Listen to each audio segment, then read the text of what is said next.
মুখ্যমন্ত্রী মমতা ব্যানার্জি তথা তৃণমূল কংগ্রেসের তরফে বারবার অভিযোগ করা হয় কেন্দ্রীয় সরকার এবং নরেন্দ্র মোদী বাংলাকে বিভিন্ন বিষয়ে বঞ্চিত করেছে।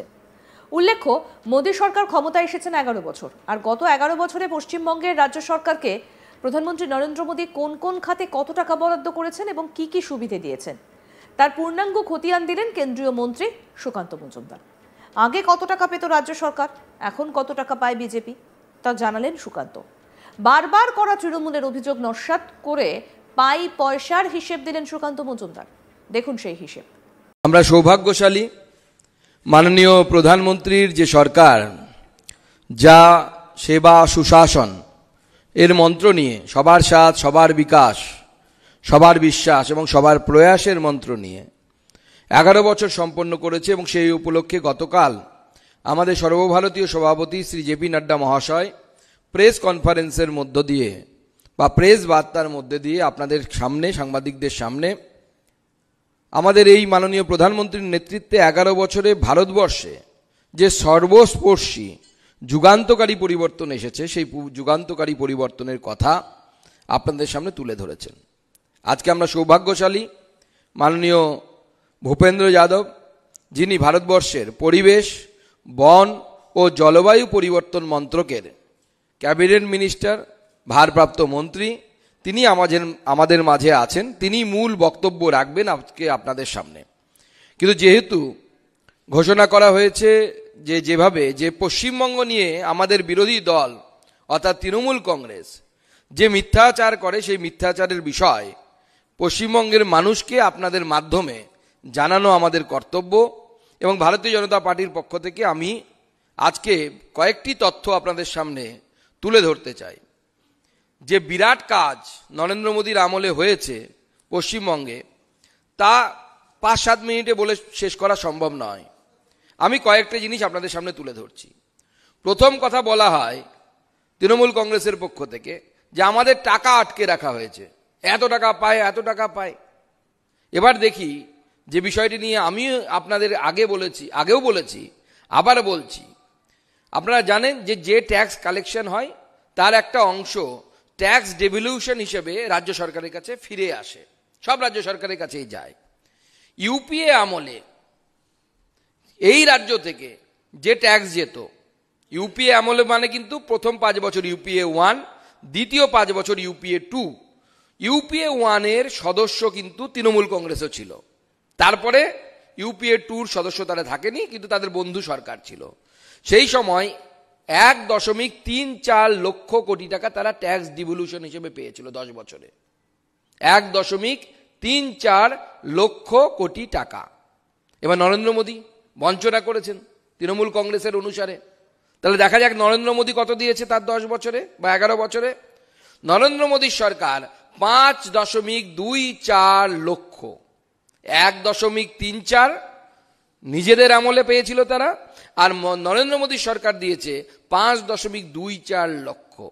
তৃণমূল কংগ্রেসের নেতারা নিশ্চয়ই অঙ্ক জানেন, তবু আমি শিখিয়ে দিচ্ছি ভুলে গেলে পরে। 4 গুণ বেশি টাকা নরেন্দ্র মোদীর সরকার এই 10 বছরে তৃণমূল কংগ্রেস পরিচালিত পশ্চিমবঙ্গ সরকারকে দিয়েছে অ্যাজ ট্যাক্স ডিভলিউশন। অর্থাৎ যে ট্যাক্স তুলে নিয়ে যাওয়া হয়, মুখ্যমন্ত্রী কথায় কথায় বলেন আমাদের এখান থেকে টাকা তুলে নিয়ে যাচ্ছে কেন্দ্র, আমাদেরকে দিচ্ছে না, কিন্তু তথ্য কিন্তু উল্টো কথা বলছে। এর সাথে সাথে গ্র্যান্ড ইন এইডস বলে একটা হেড আছে, সেই হেডেও কেন্দ্র সরকার টাকা দেয়। সব কেন্দ্র সরকারই রাজ্যগুলোকে দেয়, সব রাজ্যগুলোকে গ্র্যান্ড ইন এইডস। তাতে 75,000 কোটি টাকা ইউপিএর সময় পেয়েছিলেন মমতা বন্দ্যোপাধ্যায়ের সরকার, অর্থাৎ আমাদের পশ্চিমবঙ্গ, আমাদের নিজেদের ভালোবাসার পশ্চিমবঙ্গ, আমাদের এই রাজ্য। নরেন্দ্র মোদী খুব বৈমাত্র্য সুলভ আচরণ করে কত দিয়েছেন বলুন তো? 75,000 ইউপিএর সময় পেয়েছিলেন 10 বছরে, আর সেখানে নরেন্দ্র মোদী বৈমাত্র্য সুলভ আচরণ করে দিলেন 3 লক্ষ কোটি টাকা। কোথায় 75,000, কোথায় হচ্ছে 3 লক্ষ কোটি, আবার 4 গুণ বেশি ইউপিএ সময়ের থেকে। এই যে বিপুল পরিমাণ টাকা কেন্দ্র সরকার বারবার পাঠিয়েছে, এটা যদি টোটাল যোগ করা হয়, ইউপিএ আমলে তৃণমূল কংগ্রেস বা পশ্চিমবঙ্গ সরকার পেয়েছে হচ্ছে 2.09 লক্ষ কোটি টাকা, আর মোদিজির আমলে পেয়েছে 8.27 লক্ষ কোটি টাকা। 2.09, 8.27 লক্ষ কোটি টাকা। এছাড়াও আমরা যদি এক একটি করে হেডিং আসবে, দু চারটি উল্লেখ করছি, সময় নেই। জাতীয় সড়ক খড়গপুর শিলিগুড়ি ইকোনমিক করিডোর, তাকে অগ্রাধিকার দেওয়া হয়েছে, 61,000 কোটি টাকা তার জন্য বরাদ্দকৃত হয়েছে। 2028 সালের মধ্যে এই প্রকল্প শেষ হবে, এবং এই প্রকল্প শেষ হলে বা এই প্রকল্প চালু হয়ে গেছে, এখন যদি রাজ্য সরকার একটু যদি প্রশাসনিক স্বচ্ছতা আনে, একটু যদি শিল্প বান্ধব পরিবেশ নির্মাণ করতে পারে, শিল্প আসতে বাধ্য পশ্চিমবঙ্গে। কিন্তু পশ্চিমবঙ্গ সরকার সেটা পারছে না। তারা করাপশন, অ্যাপিজমেন্ট পলিটিক্স, ধর্মীয় ভাবাবেগকে উস্কে দিয়ে এবং তার মধ্যে দিয়ে একটি জনগোষ্ঠীর অ্যাপিজমেন্ট পলিটিক্স করে তাকে জড়ো করে, তাদের ভোটটাকে জড়ো করে ভোটে জেতার মন্ত্র নিয়ে তারা এগোচ্ছে। তার ফলে মুর্শিদাবাদের মতো ঘটনা ঘটছে। কলকাতার বুকে কলকাতার রাস্তা রক্তে লাল হয়ে যাচ্ছে, বোঝা যাচ্ছে না যে আমরা কলকাতায় আছি নাকি ঢাকাতে আছি। উনি বলেছিলেন কলকাতাকে উনি লন্ডন বানাবেন, কিন্তু দুর্ভাগ্যের বিষয় কলকাতা লন্ডন হয়নি, কলকাতার রাস্তা ঢাকার মতো দৃশ্য আমরা দেখতে পাচ্ছি। 30,000 কোটি টাকা ব্যয়ে 520 কিমি দীর্ঘ শিলিগুড়ি থেকে গোরখপুর গ্রিনফিল্ড এক্সপ্রেসওয়ে, মানে একদম নতুন ভাবে তৈরি হবে। আগেরটা যেটা বললাম অলরেডি রাস্তা আছে, তাকে বড় করা হবে, তাতে ইন্ডাস্ট্রিয়াল করিডোর তৈরি করা হবে, কিন্তু এটা পুরোটা হচ্ছে গ্রিনফিল্ড, যেটা আমাদের পশ্চিমবঙ্গকে আগামী দিনে শিলিগুড়ি বা অর্থাৎ উত্তরবঙ্গ এবং অন্যান্য অংশকে এর সাথে যুক্ত করবে। 2027 সালের মধ্যে এটা আমরা পূর্ণ করব, এটা আমরা কমপ্লিট করব। 2014 থেকে 21 সাল এর মধ্যে 10,000 কোটি টাকা বিনিয়োগ করে 1,000 কিলোমিটার এনএইচ এই রাজ্যে তৈরি করা হয়েছে। আমি শুধু এনএইচ এর কথা বললাম, এরপর ওয়েস্ট বেঙ্গলের সাথে আদার্স যে স্টেট আছে 5,000 কোটি টাকা ব্যয়ে এনএইচ 81, যা আসাম এবং মেঘালয়কে আমাদের কলকাতার সাথে যুক্ত করবে। 2,000 কোটি টাকা ব্যয়ে এনএইচ 116B ঝাড়খণ্ড, উড়িষ্যা, কলকাতার সাথে সংযোগ হবে এবং তার লাভ পুরুলিয়া, বাঁকুড়া এই সমস্ত জেলাগুলো পাবে। 2,000 কোটি টাকা ব্যয়ে এনএইচ 12 100 কিলোমিটার ফারাক্কা রায়গঞ্জ যে সেকশন, তাকে 4 লেনে করার ব্যবস্থা এই আমাদের সরকারের আমলে হয়েছে। যদি রেলওয়েতে যায়, ভারতবর্ষে এই রেলওয়েতে রেকর্ডকালীন কাজ হয়েছে। 64,000 কোটি টাকা ব্যয়ে প্রায় 4,660 কিলোমিটার এবং 45টি নতুন রেল প্রকল্প। 1,300 কিলোমিটার নতুন ট্র্যাক নির্মিত হয়েছে, যা একটা দেশের সমান, সংযুক্ত আরব আমিরশাহী দেশের পুরো রেল ট্র্যাকের সমান, সেটা 1 বছরে আমরা করেছি। পশ্চিমবঙ্গে এইরকম বহু প্রকল্প পশ্চিমবঙ্গের জন্য এসেছে, সে মেট্রো থেকে শুরু করে হোক বা পশ্চিমবঙ্গের বিভিন্ন জায়গায় হোক। কিন্তু দুর্ভাগ্যের বিষয়, পশ্চিমবঙ্গে 61খানা railway project, 61 railway projects, those have been stalled due to the land acquisition problem created by the West Bengal government.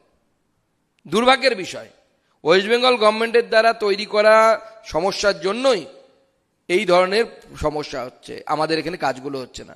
আমাদের যে মেট্রো রেলের কথা বলি, স্বাধীনতার আগে যতটা মেট্রো সংযুক্ত হয়েছিল, আমাদের সরকার স্বাধীনতার পর কলকাতাতে ততটা মেট্রোর কাজ করেছে। 300 কোটি টাকা ব্যয়ে জলপাইগুড়ি অর্থাৎ নিউ জলপাইগুড়ি স্টেশনকে ভারতবর্ষের অন্যতম শ্রেষ্ঠ স্টেশনে পরিবর্তন করার চেষ্টা করা হচ্ছে। বিমানবন্দরে আসি, আরো অনেক কাজ, আমি কয়েকটা পয়েন্ট আপনাদের সামনে উল্লেখ করছি। 400 কোটি টাকা কলকাতা বিমানবন্দরের জন্য উন্নয়নের জন্য দেয়া হয়েছে। 700 কোটি টাকা মডেল যে দুর্গাপুরে অন্ডাল যে বিমানবন্দর, সেই বিমানবন্দরের জন্য দেয়া হয়েছে। আর সব থেকে গুরুত্বপূর্ণ, মানে সব থেকে বেশি টাকা যেখানে দেয়া হয়েছে, বাগডোগরা এয়ারপোর্টের ডেভেলপমেন্ট, সেটা বহুদিন ধরে বন্ধ ছিল। 1550 কোটি টাকা বাগডোগরা বিমানবন্দরের জন্য কেন্দ্র সরকারের তরফ থেকে দেয়া হয়েছে। এছাড়া মৎস্য পালন, কৃষি থেকে শুরু করে প্রত্যেকটি ক্ষেত্রে নরেন্দ্র মোদী সরকার একের পর এক উন্নয়নের কাজ করে গেছেন এবং এই রাজ্যকে কোনোভাবে বঞ্চিত করা হয়নি। ময়ূরাক্ষী সেচ প্রকল্প যদি বলেন, যেটা 2028 সালের মধ্যে কমপ্লিট করব আমরা ঠিক করেছি, সেখানে 2.5 হেক্টর জমি সেচ করা হবে এবং তাতে সেচের ব্যবস্থা হবে এবং 130 মেগাওয়াট বিদ্যুৎ প্রকল্প সেখানে তৈরি করা হচ্ছে। কিন্তু পশ্চিমবঙ্গ সবসময় কেন্দ্রের সাথে বিরোধিতা, এই মানসিকতার জন্য পশ্চিমবঙ্গ কিন্তু এই অ্যাডভান্টেজগুলোর বা এই লাভগুলো সব তুলতে পারছে না। আজকে মাননীয় প্রধানমন্ত্রীর বাজেটে প্রধানমন্ত্রী মুফ বিজলি ঘর যোজনা আছে। আপনি যান পশ্চিমবঙ্গের যেখানে সিএসসি আছে, সেখানে এই ভর্তুকি পাচ্ছে, WBSEDCL এ পাওয়া যাচ্ছে না। এখানে মানুষ তার বাড়ির ছাদে সোলার ইনস্টলেশন করে, সোলার প্যানেল ইনস্টলেশন করে নিজের বিদ্যুৎ খরচ তো কমাতে পারেই, উপরন্তু যদি বিদ্যুৎ বেশি হয়ে যায় তাহলে সেই বিদ্যুৎ কোম্পানিকে সেটা ফেরত দিয়ে সেখান থেকে রোজগারও করতে পারে, কৃষকরাও সেটা পারে। আরও আপডেট পেতে দেখতে থাকুন আজ তাক বাংলা। সাবস্ক্রাইব করুন, নোটিফিকেশন পেতে বেল বাটন অপশন প্রেস করুন, হোয়াটসঅ্যাপেও ফলো করুন আজ তাক বাংলা।